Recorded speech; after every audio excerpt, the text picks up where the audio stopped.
Yeah. But I try to control myself, you know.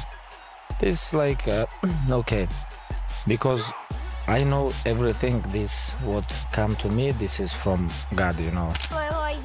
Okay, nice to meet you. My name is Conor McGregor. I'm very hungry. Send me location. Please. Assalamu alaikum. That was his name before, wasn't it? Just tell me where. Number one.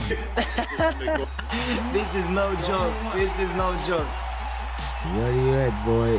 Khabib Nurmagomedov, nicknamed the Eagle. We're talking about his wealth, his career wins, and stupidly things that he owns. And even UFC boss Dana White reveals about it. And his longtime rival Conor McGregor said Khabib Nurmagomedov is a scammer to seeing his wealth and power of fans. Like fame and money show who you are. You know, all the time we hear about like money and the fame change people. No, when money and fame come, these two things show who you are. Khabib Nurmagomedov is one of the rare athletes whose story sounds like a legend even while he's still alive. A fighter who came from the remote mountains of Dagestan, trained in brutal conditions, disciplined by a father whose philosophy created an army of champions, and a man who retired undefeated without a single scratch on his legacy. Today, we're not just talking about his dominance inside the Octagon. We're diving deep into his wealth, the wild things he owns, the secrets Dana White revealed, and why Conor McGregor continues to accuse him of being a scammer even after retirement. This is the true story of the Eagle. Slow with it, baby. Come on, baby. Move around, baby. Move around. Come on. Let's go, champ. Let's go, boy. Kick some ass. Go, boys. All right, fellas, kick some ass. Let's go. To understand the scale of Khabib's rise, you have to go back to his childhood. Born in 1988 in a tiny mountainous village, Khabib grew up in an environment that forged warriors, not athletes. His father, Abdulmanap Nurmagomedov, was a former soldier and one of the most respected coaches in Dagestan.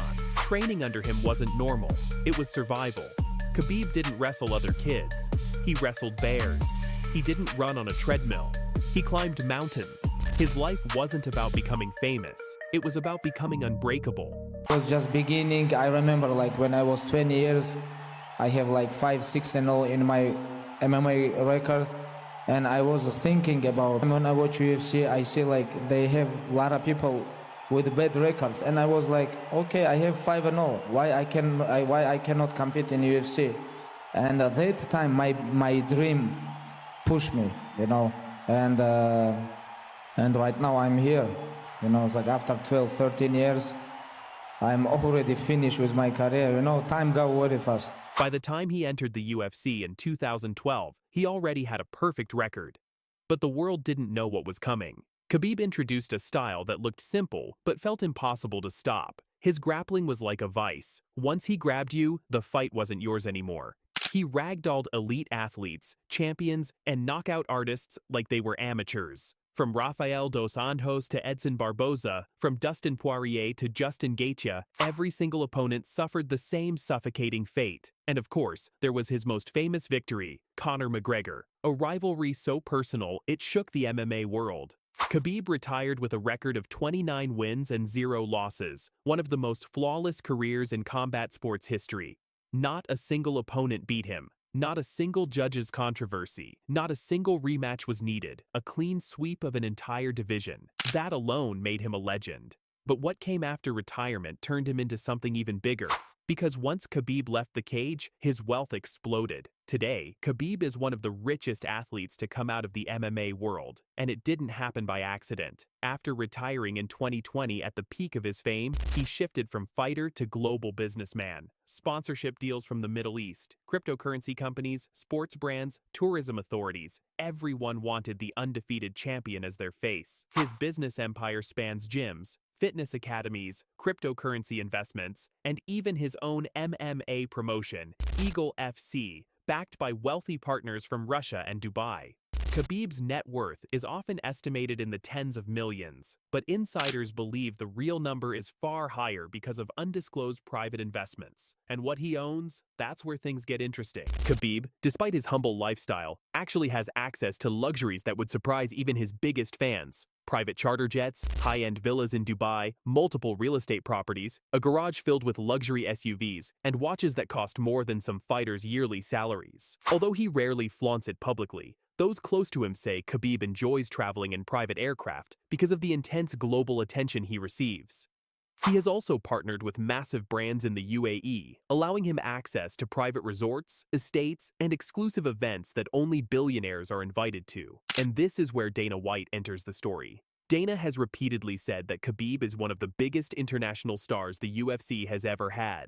Behind closed doors, Dana revealed that Khabib turned down a $100 million offer to come back for one more fight, an amount no UFC fighter had ever been offered. Dana admitted that the UFC was willing to break records just to get Khabib versus GSP, or a McGregor rematch. But Khabib walked away, not because of the money, but because he promised his mother he would retire after his father passed away. Dana also revealed that Khabib's fan base is so massive and so loyal that his presence alone boosts UFC business in the Middle East. In simple terms, the UFC needed Khabib more than Khabib needed the UFC. But while the world respected his decision, one man didn't. Conor McGregor. The rivalry between Khabib and Conor never ended. Even after retirement, Conor kept attacking him. This time not about fighting, but about money. After seeing Khabib become one of the richest and most influential figures in combat sports, Conor went online claiming that Khabib was a scammer, accusing him of playing humble publicly while building a giant business empire privately. According to Conor, Khabib pretends to be poor and simple, but is actually operating like a billionaire businessman behind the scenes.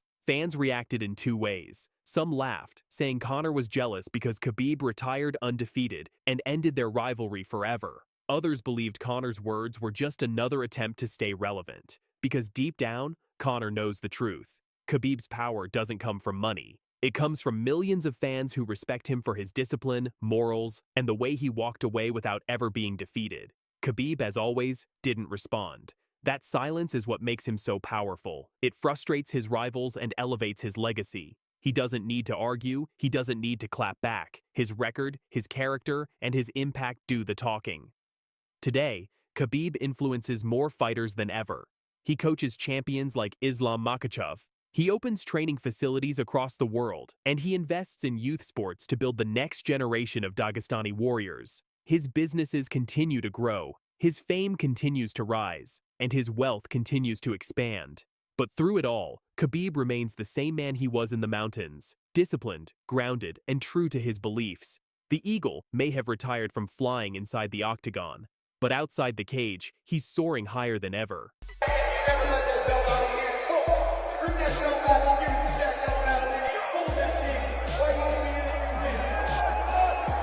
During the Leon fight, when he poked it and literally I couldn't see nothing. I was like, I'm blind. Relax. We'll breathe and relax and let the doctor take a look, okay? I can't see anything. Can't see anything. You waited this long to get a main event. You waited this moment and it just got taken away from you and you're like, I'm done fighting. Because fighting is my life for me. And I'm like, this is what I want. This like my goal is to be right here at the top, to be a champion. This main event has been declared a no decision.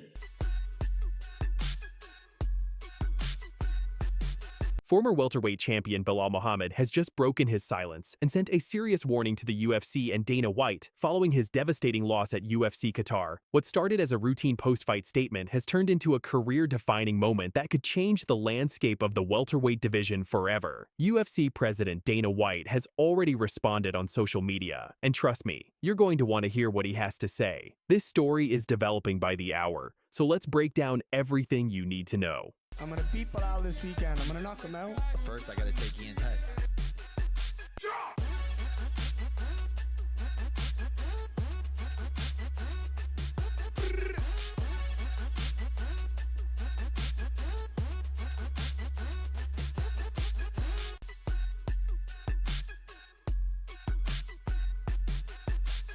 This past Saturday night at the ABHA Arena in Doha, Qatar, Belal Muhammad stepped into the Octagon for what many believed would be his redemption fight. After losing his welterweight title to Jack Della Maddalena back in May at UFC 315, Muhammad was determined to prove he still belonged at the top of the division. From shooting and that's backing him up. So he doesn't get too far behind. Oh! Looked like a good uppercut from Della Maddalena. Showmanship from Della Maddalena. When Muhammad starts missing, and then you see, like, if it ain't broke, don't fix it. I love it with a jab. Good right hand for Della Maddalena. Oh, my God. And I think that, yeah, it's 88-85 unofficially. It's a big uppercut. All right, he's taking some shots, though. Oh, my God. From him. He's got to hit him there. Retreating Jack Della. Nice right hand. Yeah. Man, Will at this point. Lead elbow from Della Maddalena. Nice. Oh! Whoa! Oh, my goodness! Oh! Oh, my goodness! Oh, body shot, now a headshot! Oh, from both men. Jack Della to the body, now up. Oh! Oh, my goodness! That'll do it! What a fight! No!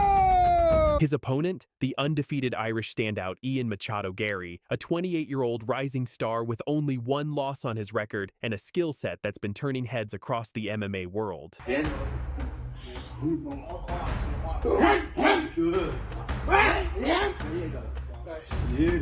That's beautiful. I like that last one. From the opening bell, it was clear this wouldn't be Muhammad's night. 37-year-old veteran struggled to implement his wrestling game, unable to secure the crucial takedowns that have defined his fighting style throughout his career. Meanwhile, Gary's precise striking and excellent footwork kept Muhammad at bay for the entire fight. When the final horn sounded,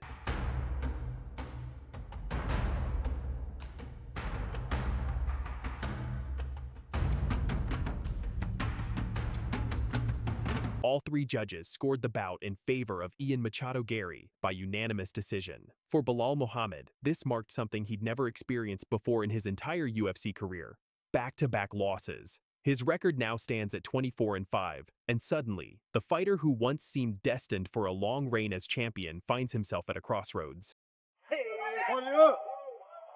Watch the edge, boys. Watch the edge. You could never strike. Don't think it. Don't lie to yourself. Don't lie to the fans. Never. What the fuck? Don't do out of it. Got him in his dirty something. He won't. I promise you, he won't. He won't. Don't worry. I got him. I got him. Don't worry.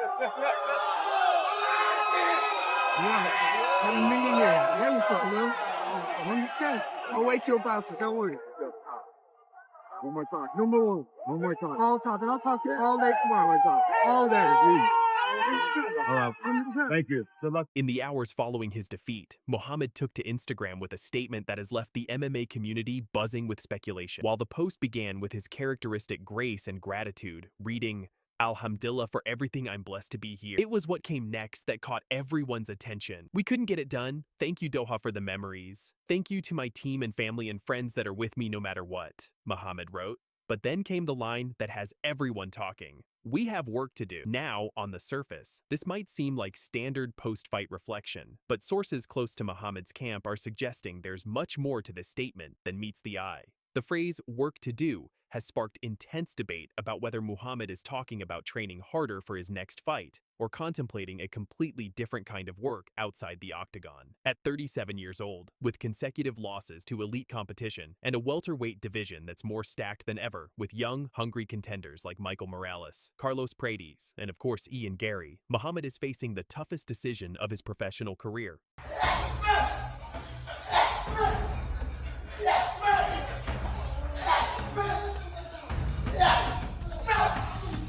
Straight punches. Speed, eso. UFC President Dana White, never one to stay silent when it comes to his fighters, took to Twitter with a message that has only added fuel to the fire.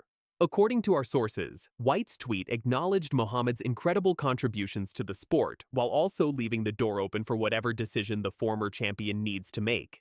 White reportedly wrote about respecting Muhammad's journey and understanding that every fighter must make the choice that's right for them and their family. This type of response from Dana White is significant. The UFC president doesn't typically engage with retirement speculation unless there's real substance behind it. His measured, respectful tone suggests that conversations may have already taken place behind closed doors between Muhammad and UFC management. Bilal Muhammad's new welterweight champion. Curious your thoughts on the main event, on his performance and Leon Edwards' performance. Wasn't a barn burner. For Muhammad, who once stood atop this mountain, the climb back up has never looked steeper, and that reality, combined with Dana White's public acknowledgement, suggests we might be witnessing the beginning of the end of a storied career. Bilal Muhammad's resume speaks for itself. The man compiled an 11-fight unbeaten streak from 2019 to 2024, a run that included victories over some of the biggest names in the welterweight division.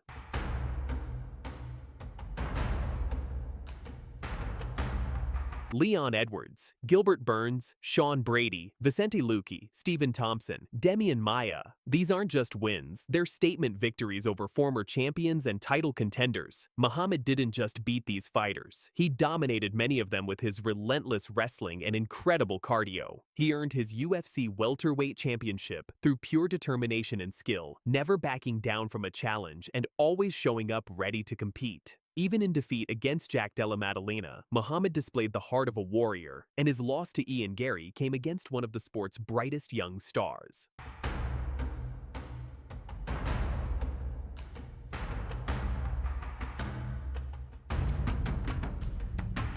The Chicago native has always represented his city and his community with pride, earning respect from fans and fellow fighters alike for his professionalism and dedication to the sport. His nickname, Remember the Name, became iconic not just because of his fighting ability, but because of his personality and presence in the sport. But here's the harsh reality of mixed martial arts. Father Time is undefeated. At 37, competing against fighters in their mid to late 20s who are hitting their physical prime, the margin for error becomes razor thin. One bad night can turn into two, and suddenly the questions start coming from every direction.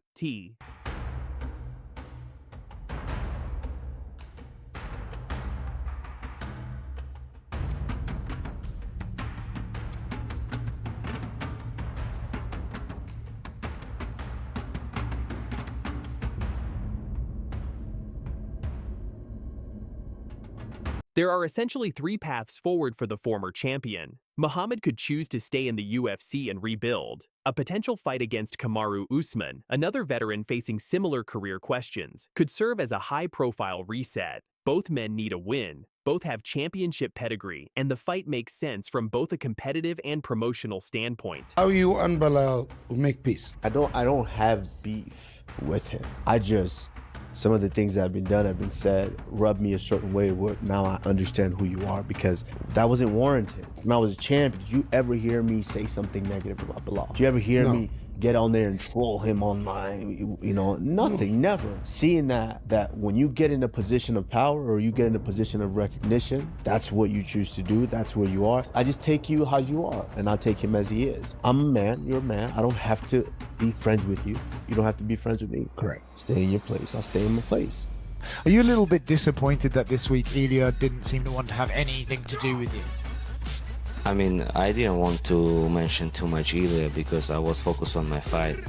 But after today, I'm gonna try to again create some crazy videos that are gonna be viral and try to make a joke, and to bring a lot of eyes for that fight, because it's like a media sport too. You gotta be a good fighter and a good showman. Hopefully on Tuesday they announce that fight, and me fighting main event with Topuria when it's gonna be in Vegas or in Los Angeles. So I'm ready. I gotta take that chance, and I have pretty time to get ready. In my mind goes, I can strike with him on the long distance, but whenever he wants to try to box me and to throw his hard punch, at that moment I'm gonna shoot and take him down. So, and I believe myself and I know I can beat him so easy as well.